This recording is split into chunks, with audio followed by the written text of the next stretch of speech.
बिस्मिल्लाहिर्रहमानिर्रहीम। नाजरीन, एक मरतबा फिर हमारे यूट्यूब चैनल में खुश आमदीद। और उम्मीद है कि आपने हमारा चैनल सब्सक्राइब किया होगा। अगर नहीं किया तो इसको बराए मेहरबानी सब्सक्राइब करें ताकि हमारा और आपका एक राब्ता जो है वो मुसलसल रह सके। सबसे पहले तो मैं चंद एक जो डेवलपमेंट्स हुई हैं उस बारे में मैंने एक यूट्यूब पे कंडेम किया था, जो फ़लस्तीन के अंदर बैतुल मुक़द्दस के अंदर इज़राइल ने एट्रॉसिटीज़, रियासती दहशतगर्दी जो वहाँ पर की है। और मुझे उम्मीद है कि इस पर मुस्लिम उम्मा जो है वो मुत्तहिद होकर कोई स्टैंड ले सकेगी।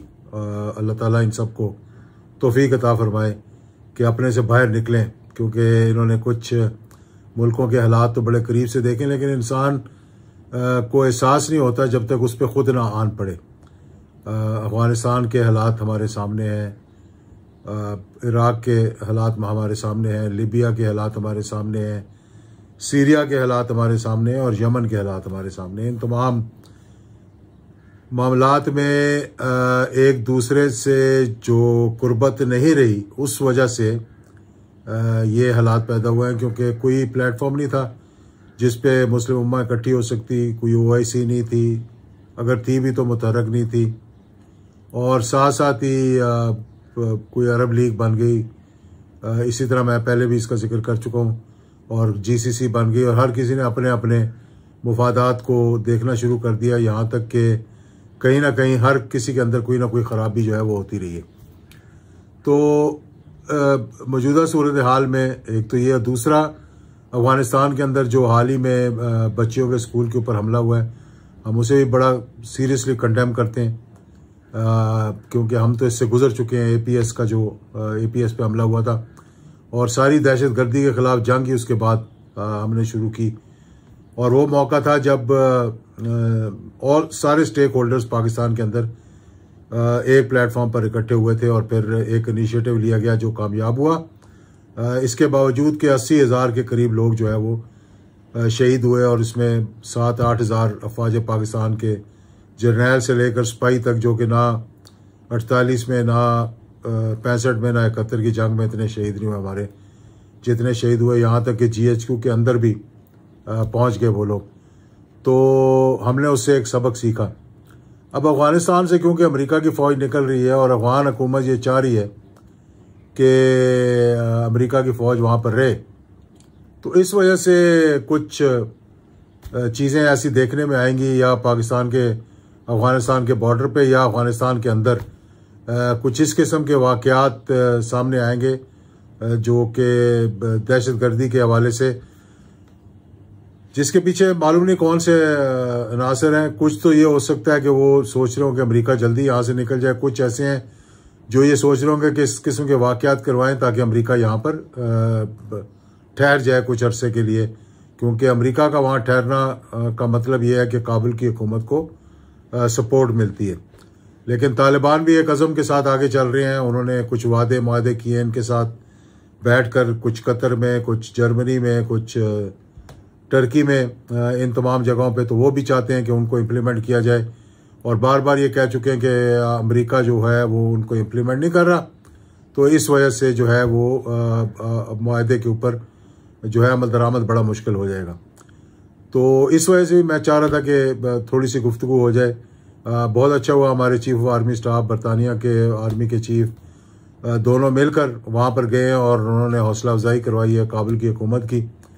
इसमें कोई शक नहीं कि पाकिस्तान बहुत अहम किरदार वहाँ अदा कर सकता है, और कुछ गलत फहमियाँ पैदा करने के लिए हिंदुस्तान भी वहाँ पर बड़ा एक्टिव है आजकल।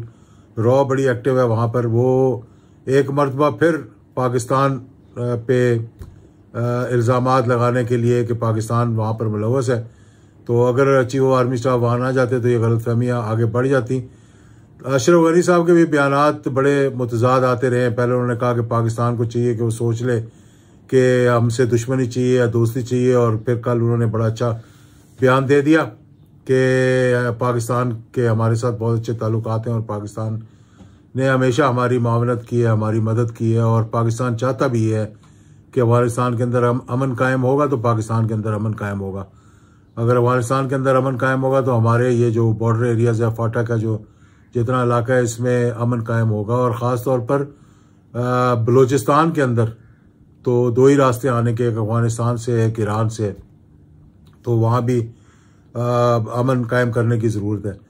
दूसरा बड़ा अच्छा रहा दौरा बड़े अरसे के बाद वज़ीर आज़म इमरान खान का और चीफ ऑफ आर्मी स्टाफ का DGISI भी साथ थे मेरे ख्याल में, सऊदी अरेबिया का। और बहुत सी गलतफहमियाँ जो माजी के अंदर हुई है उस पर कुछ किरदार अदा करते रहे हैं। कुछ दोस्तों ने किरदार अदा किया होगा, कुछ हमने खुद किरदार अदा किया होगा, और कुछ जो लोग आपस में मुलाकातें करते रहे उन्होंने किरदार अदा किया होगा। क्योंकि ये तलखी शुरू हुई थी जब पाकिस्तान ने ये प्रपोज़ल दे दिया कि OIC अगर मुतहरक नहीं है तो हम इससे हट कर कश्मीर के बारे में, क्योंकि हमें बड़ा दुख था कि उस तरीके से हमारे दोस्तों ने हमारा साथ नहीं दिया कश्मीर के मामले पर। जब वहाँ पर एट्रॉसिटीज़ कमिट हुई, आर्टिकल 370 इम्प्लीमेंट किया गया, आर्टिकल 35A इम्प्लीमेंट किया गया, इन तमाम चीज़ों को जो इम्प्लीमेंट किया गया उससे पाकिस्तान को लाजमी बात है कि दुख था और उम्मीद थी कि भाई हमारे दोस्त जो है वो खड़े होंगे। और कुछ नहीं तो जो ह्यूमन राइट्स की वायलेशन हो रही है, जो स्टेट टेररिज्म वहाँ पर कमिट किया जा रहा है, जो रियासती दहशतगर्दी हो रही है, उसको खुलकर कंडेम करेंगे। और मुझे वो भी वक्त याद है कि जब हरम के अंदर फ़लस्तीन के लिए दुआ होती थी तो साथ साथ कश्मीर के लिए भी दुआ होती थी। लेकिन पिछले कुछ अरसे से उस तरफ से कुछ खामोशी आ गई है। तो ये बड़ा अच्छा हुआ कि पाकिस्तान के और सऊदी अरेबिया के, क्योंकि सऊदी अरेबिया ने पाकिस्तान की हमेशा मदद की है और वन वे ट्रैफिक रहा है। मुझे याद है क्योंकि मैं खुद बड़े करीब से किंग खालिद को, किंग फहद को, किंग अब्दुल्ला को, ख़ास तौर पर ये जो 3 वहाँ के बादशाह गुजरे हैं उनसे बड़े करीबी ताल्लुकात रहे, क्योंकि मेरे वालिद के बड़े करीबी ताल्लुकात थे जनरल ज़िया-उल-हक शहीद के किंग खालिद के साथ थे उनके। फिर मैं फौतगी पर अफसोस करने के लिए भी गए वहाँ पर, और मैं अपने वालिद शहीद के साथ बहरीन से शामिल हुआ था और वहाँ जाके उनकी दुआ में शामिल हुए हम रियाद में।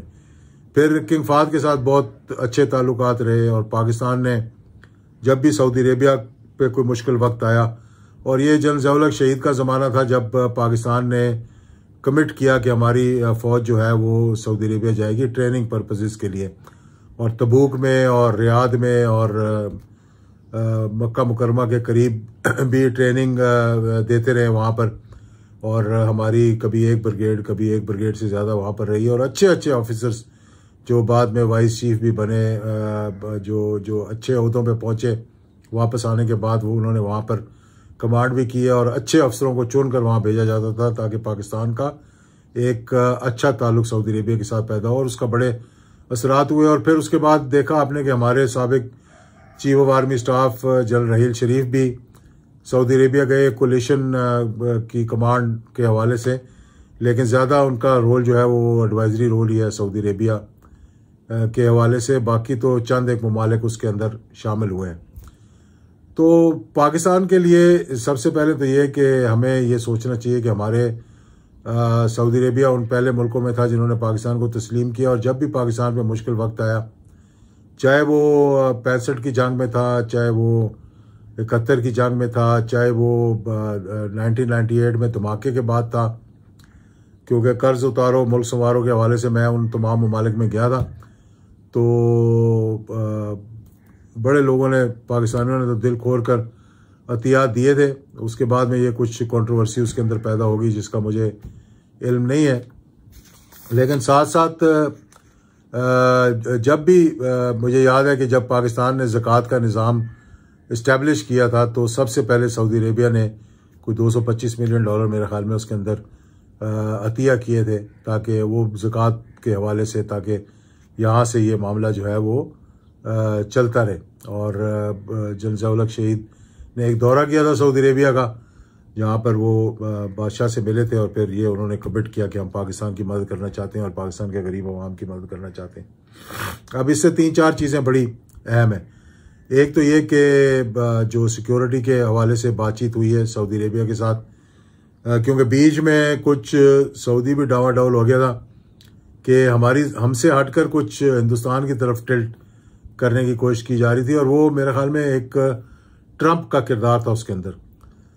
ट्रंप का क्योंकि इंडिया के साथ बड़े अच्छे ताल्लुकात पैदा हो गए थे, और ख़ास तौर पर बिजनेस के हवाले से भी, इकोनॉमिक्स के हवाले से भी, तो उसकी ख्वाहिश थी कि, और दूसरा वो चाइना के ख़िलाफ़ हिंदुस्तान को बिल्ड करने के लिए वो ये अपने दोस्तों पे जोर डाल रहे थे कि वो सऊदी अरेबिया के साथ, सऊदी अरेबिया हो गया, यूएई हो गया, कि हिंदुस्तान के साथ ताल्लुकात जो है वो बेहतर करें।